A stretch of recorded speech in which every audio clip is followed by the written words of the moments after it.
नमस्ते साथियों, आइए इस कालखंड में इस वीडियो में हम संख्याओं के प्रकारों के बारे में जानते हैं। सामान्य तौर से हमको संख्याओं के बारे में जानकारी तो है, किंतु संख्याओं के कितने प्रकार हैं, जिनमें से कुछ प्रकारों के बारे में तो हमको जानकारी, किंतु कुछ ऐसे भी प्रकार हैं जिनके बारे में हमारे विद्यार्थियों को या हमें जानकारी नहीं है। जैसा कि आप देख पा रहे हैं, मैंने 11 तरह की जो संख्या है, 11 प्रकार जो है संख्याओं के लिखकर रखा है। ठीक है, तो आइए प्रारंभ करते हैं। तो सबसे पहले क्रम पर आती है प्राकृत संख्या, जिसके बारे में हम सभी लोग जानते हैं। गणना करने के लिए जिन संख्याओं का हम प्रयोग करते हैं उन सभी संख्याओं को प्राकृत संख्या कहते हैं, और ये 1 से प्रारंभ होती है।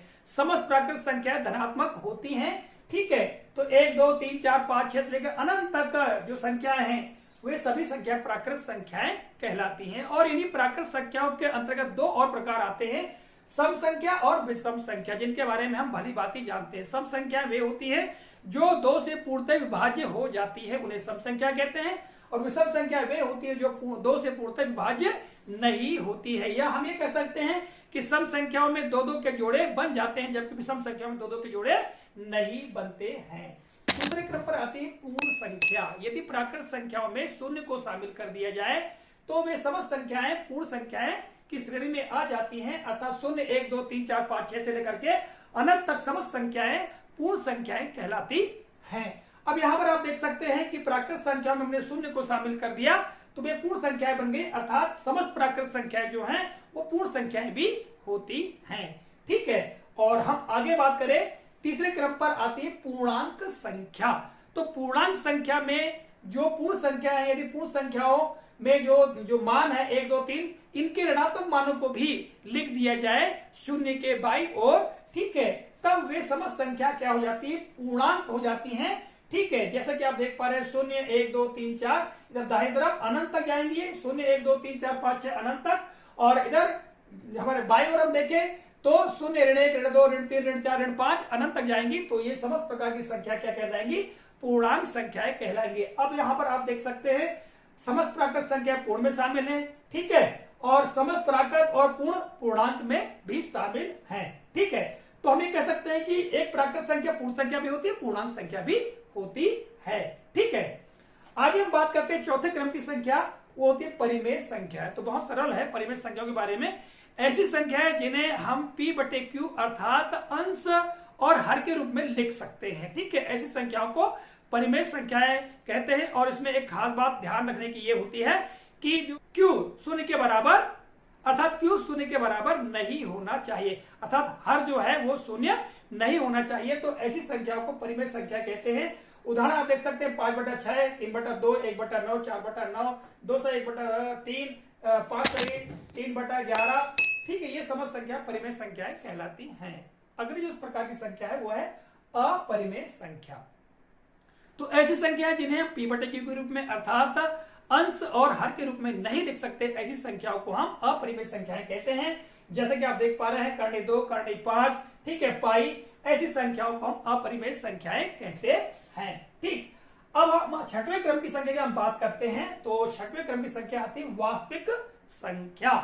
तो वास्तविक संख्या क्या होती है, परिमेय संख्या और अपरिमेय संख्याओं को यदि एक साथ संयुक्त रूप से लिख दिया जाए तो वे समस्त संख्या क्या कहलाती हैं, वास्तविक संख्याएं कहलाती हैं। ठीक है, तो यहां पर देखिएगा परिमेय संख्याओं में प्राकृत, ठीक है, पूर्ण और पूर्णांक ये सभी सम्मिलित हैं। ठीक है, तो हम ये कह सकते हैं प्राकृत संख्या, पूर्ण संख्या, पूर्णांक संख्या, परिमेय संख्या और अपरिमेय संख्या सबको एक साथ मिलाकर रख दिया जाए तो वे समस्त संख्या क्या कहलाती हैं, वास्तविक संख्या कहलाती है। जैसे 1 1/3, 0 9 से 1/4, ऋण 5, पाई, कर्णी 2, ये सभी क्या है, वास्तविक संख्याएं हैं। सातवें क्रम की संख्या पर हम चलते हैं, अभाज्य, ऋण या प्राथमिक संख्या, जिसे कि अंग्रेजी में प्राइम नंबर भी कहते हैं। ये एक ही संख्या के नाम है, अलग अलग नाम है। अभाज्य संख्या, अभाज्य संख्या के बारे में आप भली भांति जानते हैं। इन्हीं को ऋण संख्या भी कहते हैं या प्राथमिक संख्या भी कहते हैं। तो ये कौन सी संख्या होती है, ऐसी संख्या जो एक और स्वयं को छोड़कर किसी से भी विभाज्य ना हो, यानी विभाजित ना हो। उदाहरण के लिए आप 5 ले लें तो 5 को 1 से हम भाग दे सकते हैं और स्वयं 5 से भाग दे सकते हैं, किंतु अन्य किसी से भी भाग नहीं दे सकते। जबकि 4 को हम 1 से भाग दे सकते हैं, 2 से भी भाग दे सकते हैं और 4 से भाग दे सकते हैं। तो यहां पर देखिएगा जो 4 है वो अभाज्य संख्या की श्रेणी में नहीं आती, जबकि 5 की हम बात करें तो 5 को केवल हम 1 से और 5 से ही भाग दे सकते हैं। तो जैसा कि हमने यहां लिख कर रखा है, एक को छोड़कर सभी जो एक व स्वयं को छोड़कर किसी से भी विभाजित ना हो वे अभाज्य ऋण या प्राथमिक संख्या की श्रेणी में आती हैं। यहां पर एक बात ध्यान रखने की यह है कि एक को अभाज्य या भाज्य संख्या की श्रेणी में रखा नहीं जाता है। एक जो है वो ना तो भाज्य होती है ना तो अभाज्य होती है। इस बात को आपको ध्यान रखना है और कई तरह की कॉम्पिटिशन परीक्षाओं में भी इस बारे में पूछा गया है।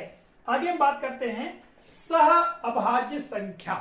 तो सह अभाज्य संख्याओं के अंतर्गत वे संख्याएं जिनका महत्तम समापवर्तक 1 हो, यानी ऐसी संख्याओं को हम सह अभाज्य संख्या कहते हैं जिनका महत्तम समापवर्तक 1 हो। यानी ठीक है, दोनों संख्याओं के यदि हम अपवर्तक निकाले और फिर उनमें समापवर्तक निकाले तो केवल महत्तम यानी बड़ा से बड़ा जो अपवर्तक है वो 1 हो, तो उसे हम क्या कहते हैं, सह अभाज्य संख्या कहते हैं। यहां देखिएगा उदाहरण जैसे 5 व 6, 8 और 9, ठीक है। ये अगली जो संख्या आती है 9वें प्रकार में हम लिख कर रखा है जुड़वा अभाज्य संख्या, ठीक है। जैसा कि अब थंबनेल में आपने देखा है, ठीक है, कि जुड़वा अभाज्य संख्या क्या होती है, या ऐसी संख्या को द्विअंतरीय प्राथमिक संख्या भी कहते हैं। तो ऐसी संख्याएं जिनके बीच 2 का अंतर हो और वे कैसी हो, अभाज्य संख्याएं हो, ठीक है। उदाहरण यहां पर देखिएगा 5 व 7, इनके बीच 2 का अंतर है और दोनों अभाज्य संख्याएं हैं। 17 और 19, इनके बीच 2 का अंतर है और ये अभाज्य संख्या है। तो ऐसी संख्याओं को जुड़वा अभाज्य संख्या या द्विअंतरीय प्राथमिक संख्या कहते हैं, ठीक है। अगली जो संख्या आती है भाज्य संख्या, जिसके बारे में हम भली भांति जानते हैं। ऐसी संख्याएं एक व स्वयं के अलावा अन्य से भी विभाजित हो जाए। जैसे कि अभी हमने 4 का उदाहरण बताया था आपको कि 4 1 से भी विभाजित होता है, 2 से भी होता है और 4 से भी विभाजित होता है। इस तरह से हम 10 ले मान लो तो 10 को हम 1 से भी भाग दे सकते हैं, 2 से भी दे सकते हैं, 5 से भी दे सकते हैं, ठीक है। इसी तरह हम 15 को ले मान लो तो 15 को हम 1 से भी भाग दे सकते हैं, 3 से भी भाग दे सकते हैं, 5 से भी दे सकते हैं। तो ऐसी संख्याओं को हम भाज्य संख्या कहते हैं। और अंत में 11वें नंबर की जो संख्या आती है वो उसे कहते हैं रामानुजन संख्या। तो जैसे कि महान गणितज्ञ रामानुजन है, उन्होंने इस संख्या की खोज की थी, तो उन्हीं के नाम पर इस संख्या का नाम रखा गया है रामानुजन संख्या। तो ऐसी संख्या जो 2 अलग अलग घन संख्या के योग के रूप में लिखी जा सके। यहां उदाहरण देखिएगा 1729 है। इस संख्या को 10 का घात 3 धन 9 का घात 3 के रूप में लिखा जा सकता है। जब हम इसको हल करेंगे तो 1729 ही आएगा। अब इसी संख्या को इस रूप में भी लिख सकते हैं 12 की घात 3 धन 1 की घात 3, और जब इसको हल करेंगे तो 1729 ही आएगा। तो इस तरह की संख्याओं को हम रामानुजन संख्या कहते हैं। इस वीडियो के माध्यम से संख्याओं के बारे में महत्वपूर्ण जानकारी हमने प्रदान की है। आशा करते हैं जानकारी उपयोगी लगी होगी। तो मिलेंगे अगले वीडियो में, तब तक के लिए जय हिंद।